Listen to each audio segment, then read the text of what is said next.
Olha que tal? Eu acho que esse vai ser o vídeo mais estranho ou mais polêmico do meu canal, mas mesmo assim, vamos lá. Algumas semanas atrás, ou 2, 3, sei lá, perdi a noção do tempo, a HBO Max fez um documentário sobre o massacre de Realengo, um momento muito triste na história do Brasil. E no terceiro episódio, eles entrevistaram um tal de Ricardo Chagas. Diz ele que ele é educador. Bem, resumindo mesmo, ele é o cara que ensina as pessoas a ensinar. Professores, pais, tutores, sei lá. E no episódio do documentário que ele aparece, ele falou muita coisa em referência a jogos, como eles influenciam e tudo mais.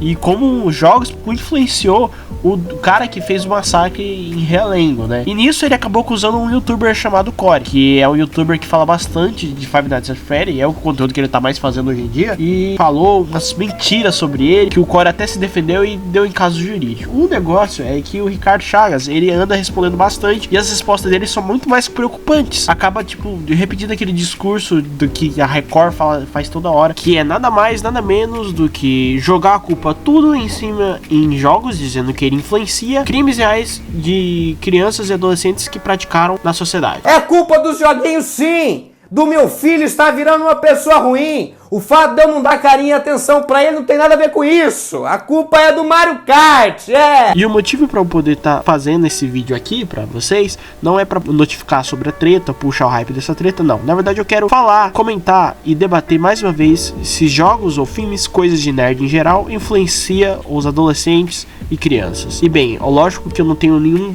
grau ou super conhecimento ou qualquer conhecimento, se possível, de patologia ou patológico em relação a ensino educacional ou ensino na família de crianças e adolescentes. Na verdade, tudo que eu vou falar aqui é opinião e experiência minha, entendeu? Não vai achando que eu sou um especialista ou algo do tipo. Só quero fazer um vídeo e explicar minha opinião publicamente. E também falar sobre experiências, porque afinal, isso se trata de um assunto do conteúdo que eu faço, que são jogos e filmes, coisas de nerd em geral, tudo bem? Então eu espero que aproveite esse vídeo, se inscreva no canal, dá like, já vou pedir aqui já bem antes de começar, e caso gostou do meu conteúdo, aproveita e olha os outros vídeos, eu tenho certeza que você vai gostar, vai adorar.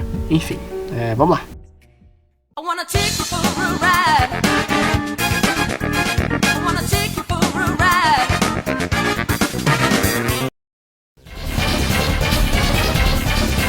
Eu juro que eu não tô falando desse jogo pelo favoritismo. Mortal Kombat realmente iniciou a classificação indicativa dos games. Numa época em que os jogos eram oficialmente focados em público majoritário adolescente / criança, Mortal Kombat veio com um jogo extremamente violento, onde você pode arrancar a cabeça do seu adversário, onde saía espinha junto. Então, por causa desse jogo, eles inventaram a classificação indicativa para maiores de 18 anos, 16 anos, por aí. Acho que nos Estados Unidos é 16 anos. Se tinha crianças em seus próprios consoles em casa com esse jogo, ou eles compravam escondido dos pais, ou os pais compravam para eles jogarem e as crianças acabaram jogando, os adolescentes. No meu caso, como eu falei, eu acompanhei a vida toda esse jogo, e sim, eu acompanhei desde criança um jogo que era para adulto. Mas, juro pra você, esse jogo, o que ele não me atrai não é a violência, e sim o carisma dos personagens e a sua história. Isso é o que mais me chama nesse jogo. Como eu falei, eu gosto dos ninjas, eu gosto dos cyborgs, gosto dos personagens e às vezes até o enrolar da história. Agora, mais quando eu fiquei mais adulto, eu gostei mais de ver a história do que os próprios personagens. E esse jogo nunca influenciou, eu nunca vi ninguém ser influenciado ou ser mais agressivo porque jogou Mortal Kombat com vontade de, sei lá, socar alguém. O máximo que eu vi é gente extremamente puta porque perdeu uma partida para algum oponente que ele não queria perder. Mas isso não é um problema diretamente do jogo, e sim da pessoa que não sabe aceitar uma derrota. E tem muita gente assim na internet, youtubers e até live streamers.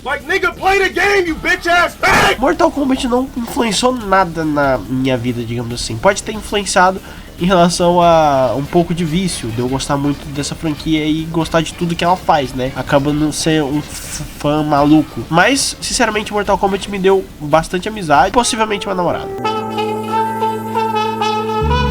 Não é surpresa pra ninguém que a Rockstar é muito polêmica em relação a esse debate de jogos que influenciam as pessoas.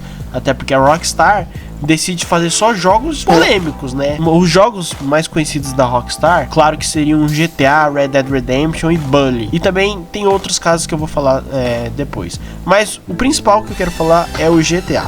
Todo mundo conhece o GTA.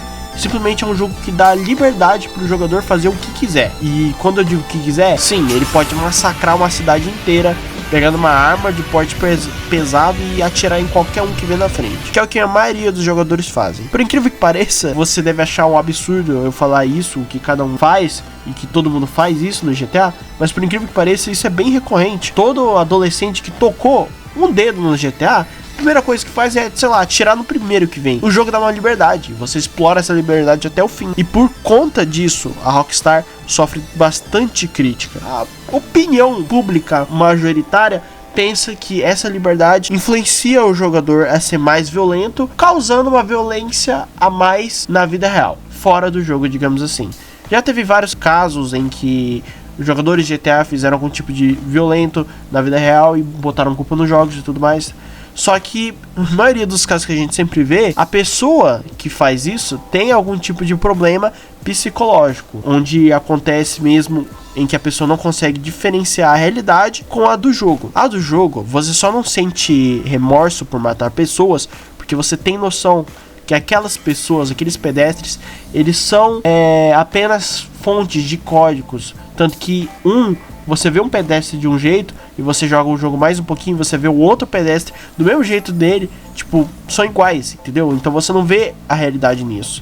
Eu acho que o que eu posso exemplificar de realidade, que esse jogo consegue passar, que me faz ter culpa de fazer uma atrocidade, é os novos jogos como Red Dead Redemption 2. No Red Dead Redemption 2, ele tem uma opção de você cumprimentar ou hostilizar as pessoas. E também te dá a liberdade de você fazer o que quiser. Se você quiser matar uma pessoa, amarrar uma pessoa e colocar na linha de trem, você pode fazer muito bem isso. Mas por incrível que pareça, diferente do que eu fiz já no GTA, que é matar qualquer um, no Red Dead Redemption 2 eu tenho medo de atirar numa pessoa inocente. Porque eles dão uma mecânica em que se você fazer atrocidades, você diminui sua honra. E se você diminui sua honra, você não consegue fazer certas missões e as pessoas em volta vão te tratar como um assassino.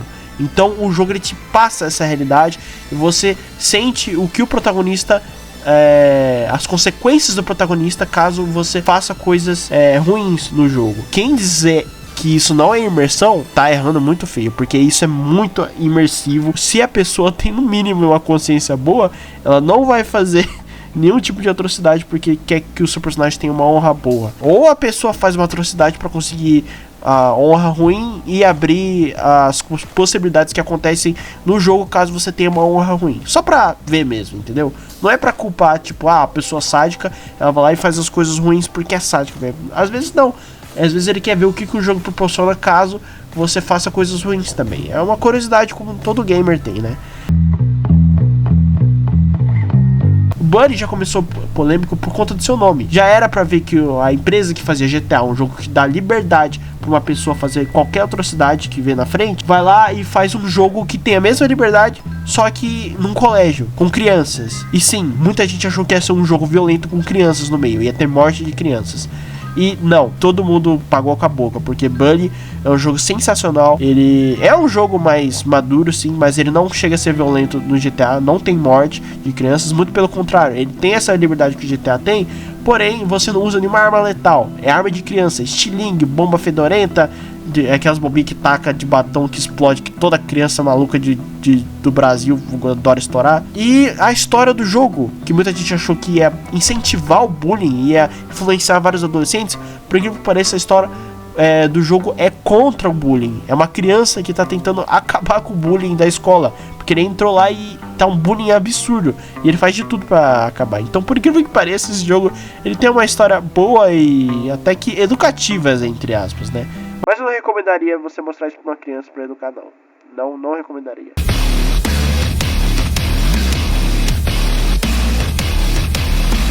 É muito fácil você associar algum crime praticado por uma pessoa na vida real com um jogo em que a primeira coisa que você vê no jogo é uma arma apontada pra alguém. Que isso que acontece com todos os jogos de first person shooter. Que no documentário o cara falou uma bobagem de que foram feitos para soldados militares treinarem capacidade de mira, sendo que não faz sentido isso. Na época os jogos que tinham não dava nem para treinar a mira especificamente. É um problema as crianças terem acesso a jogos que simplesmente a primeira coisa que você usa para poder jogar é uma arma, porque armas podem gerar vários problemas para famílias e tudo mais, ainda mais que maioria de bastante famílias que tem crianças e tudo mais Provavelmente tem pais que possuem armas escondidas, e já teve vários relatos de crianças que usaram armas escondidas e fizeram tiroteios em lugares que não eram pra fazer tiroteios. Na verdade, não pode fazer tiroteio em nenhum lugar, né? O que eu tô falando. Call of Duty é uma grande problemática dessa, porém o jogo, ele mesmo se classifica como um jogo para maiores de 18 anos, ou até 17, se eu não me engano. E bem, aí quem tem a responsabilidade de crianças não jogar esse jogo são os pais, que no caso tem que controlar o que o filho está vendo na internet. Mas mesmo assim, vamos pensar uma seguinte situação. No Call of Duty, quando uma criança ou um adolescente joga, a primeira coisa que ele tem o acesso são armas e como poder usá-las, como você recarrega elas, como você usa e atira e tudo mais.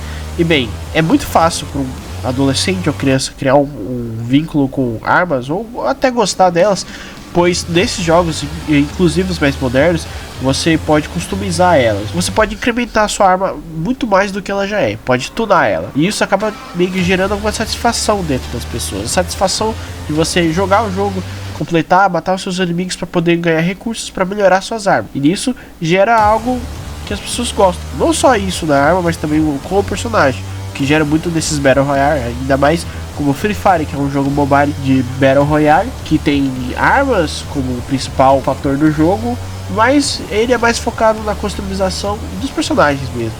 Eu vejo pouco dando atenção a armas, mas mais pelo personagem. Mesmo assim, mesmo com essa problemática, talvez não seja tanto problema, porque milhares de crianças e jovens adolescentes jogam Free Fire, Call of Duty, e nem é todas que têm um comportamento agressivo com armas ou saem atirando em todas as escolas. Eles podem ter no mínimo um comportamento agressivo em relação a jogos online. Caso eles perdem, eles ficam extremamente agressivos e tal. Ei, baixo. Cala a boca! Fala pra tua mãe que eu só não sou teu pai, Baixa porque ela o não nível. já trocou pra 50, aquela dia f***da. E é esse o tópico que eu quero falar agora.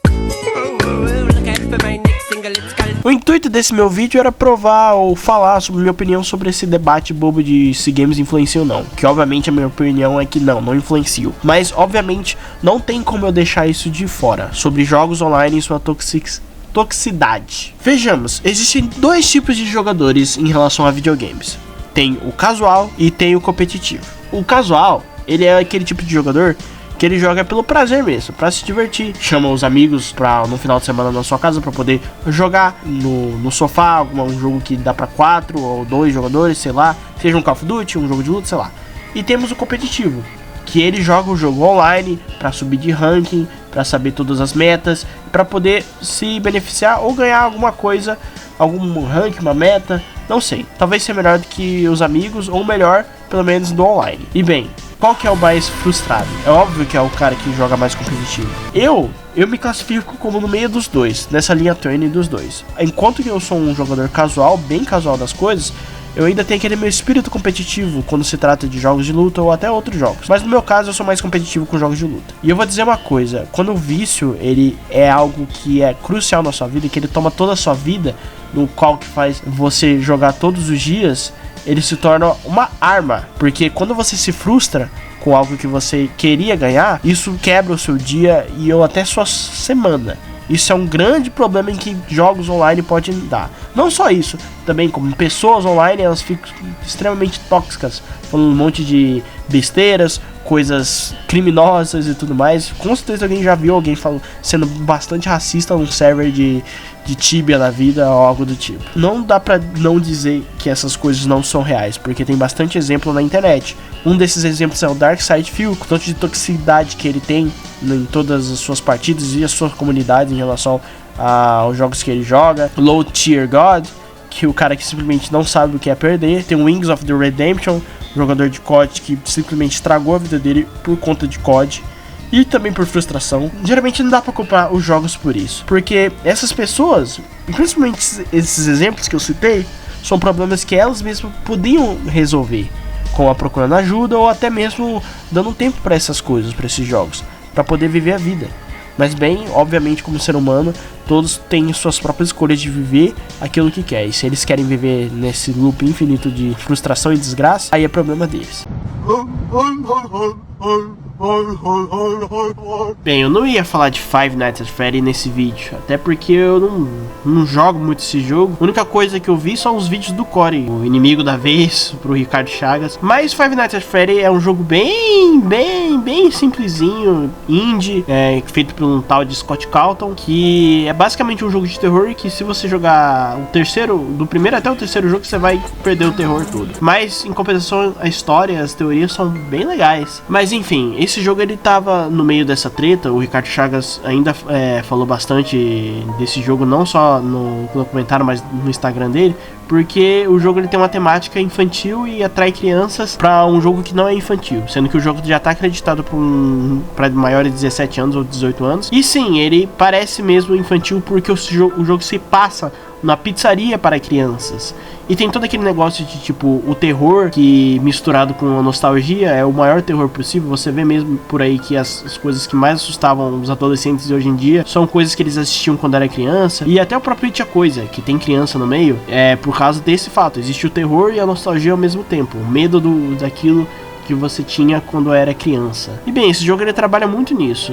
E obviamente, na minha opinião, ele trabalhava bem nos primeiros jogos. Aí depois ficou bem exagerado. Mas enfim, tem muitos jogos de terror que usam quase a mesma analogia do Five Nights at Freddy's. Só que nenhum deles é influenciável ou não. Ele não é baseado num massacre, como diz o próprio Ricardo Chagas. O próprio criador do jogo falou que não é baseado em um massacre. É mais uma história de que os personagens que eles faziam nos outros jogos antigos dele pareciam animatrônicos. Então ele decidiu fazer esse jogo com animatrônicos. E de terror, no caso. O grande problema que a gente pode falar aqui é a forma que os personagens vilões do jogo, no caso, os animatrônicos que te matam, são figuras bastante infantis, ou parecidas com figuras infantis, como ursinhos, coelhinhos, pintinhos, raposinhas.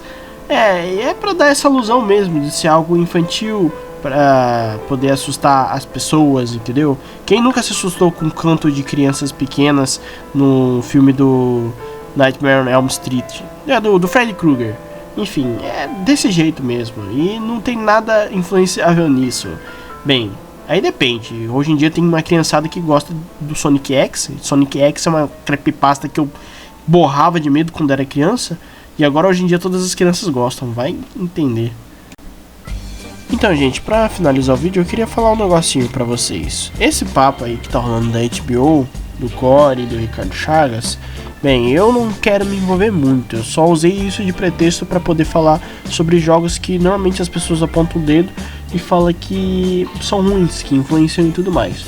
E isso é bem pessoal pra mim, porque a minha vida toda eu já ouvi bastante isso de pessoas, não só dos pais, mas também de pessoas mais velhas e tudo mais.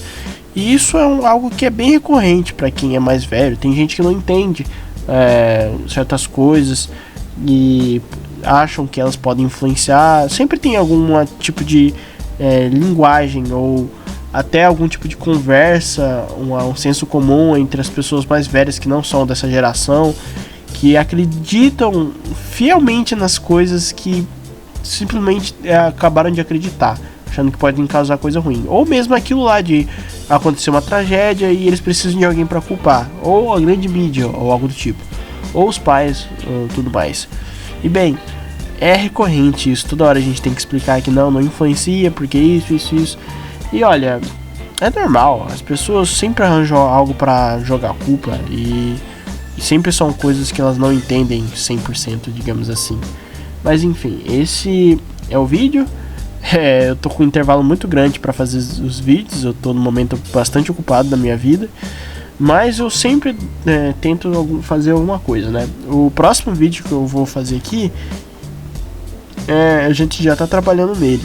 Mas enfim, por enquanto o que a gente tem é isso. Se você gostou do vídeo, dá um like, compartilha aí pros seus amigos. Eu vi que bastante gente se inscreveu no meu canal. Eu espero chegar a pelo menos 200 inscritos ou 300 inscritos bem rápido, né?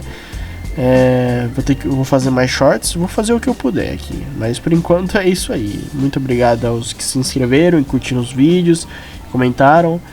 Vocês estão me ajudando pra caramba e vamos lá, rumo aos 300 inscritos.